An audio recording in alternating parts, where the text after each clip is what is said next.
How you doing? Dom Tiberi, Adam King. We are outside the Ohio State locker room here in Ohio Stadium.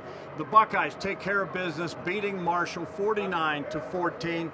The last non-conference game of the season, and now Big Ten play starts next week. That night game at Michigan State. We'll talk about that in a minute. Real quick, a lot of people are going to say, all right, the offense rolled, defense, maybe some issues. Let me just say this. Give some credit to Marshall. Big offensive line.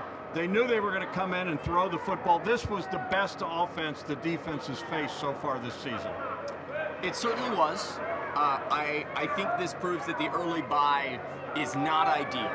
You can't have that. And we talked earlier, you know, they had it because of the Washington game, but you can't get momentum and then just stop. That really hurt this team early. Listen, if you were on Twitter, this game was a last-second field goal that was in doubt the whole time. The Buckeyes won 49-14. Couple things. The defensive line has got to get better pressure. They did not look very good at times. They were without Tyleik Williams. That matters. That's a lot of pressure up the middle there. But they'll tell you they are not happy with today's performance. The defense, I always take the first drive of the game and throw it out the window. The team's going to drive down the field. Those are scripted plays. That's teams sometimes on their heels early. It was a little surprising to see Marshall do it twice. But in the end, you can hear all the people cheering for Will here. He had a good game as well. The Buckeyes, obviously not the ideal game, but they still win 49-14 now. Yeah, the couple things I want to talk about. Obviously, the defense will, study the film, study the tape, see what they did right, they see what they did wrong. I think I agree with you 100%. Not having Tyleik in the game was a big deal. But, I also want to give credit to Marshall. They have some athletes, especially on offense. I liked what I saw when they were warming up. They won the game. It was not in doubt. It was never close. Offensively, let's celebrate what we saw. And I think it's fair to say, ladies and gentlemen, for those of you that thought Chip Kelly was going to come in here and it was going to be a spread offense and he was going to throw it, Chip Kelly, we told you from day one, Ohio State was going to be a running football team first. I don't think there's any doubt after the 3 games we've seen now, especially after today. Exclamation point, Ohio State is a running team. I said exactly that after Quinshawn scored his last touchdown, and it's kind of crazy. And it's going to take some getting used to as Buckeye fans. But the explosiveness by these running backs is unbelievable.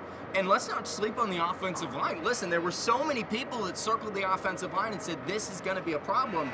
Ladies and gentlemen, it looks pretty good right now. Seth McLaughlin has played phenomenal in his time at Ohio State. Credit to Ohio State for going and getting him.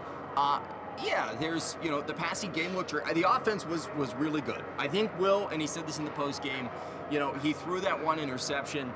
He said a long time ago, if it's a 50-50 ball, it's a touchdown for Ohio State. He's going to throw that ball if he has one-on-one coverage to Jeremiah Smith. Didn't work out on that play, but otherwise, I don't think you can criticize much from the offense today. And that ball that got picked was a good ball. All right, last thing, next week. You might say the appetizers are out of the way. Next week, they kick off Big Ten play. Night game at Michigan State. This is going to be the best team they've played to date.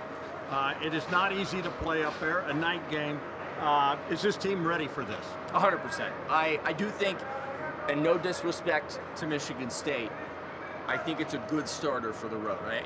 Before going to Oregon, to have this game to get settled in, a night game, it'll be good. I think Michigan State is better than last year, but I still think they have a lot of question marks. And for Ohio State, they moved downtown for home games. They wanted to get away for the Blackwell and everything. I think they've tried to treat everything almost like an away game and keep their focus solely on themselves. So I don't think there'll be that much difference for them. All right, folks, there you have it. It's like Urban Meyer said, the best thing about 3-0, now the chance to go 4-0, and that will come next week in East Lansing. Yes, you did know that one. Yes. Anyways, he is Adam King. I'm Dom Tiberi. Keep it on 10TV and 10TV.com and all of our apps. 10TV Plus. Yes, that's what I was getting ready to say. Sorry, I wanted to make sure we. That's what I was. Yeah, keep it on all that.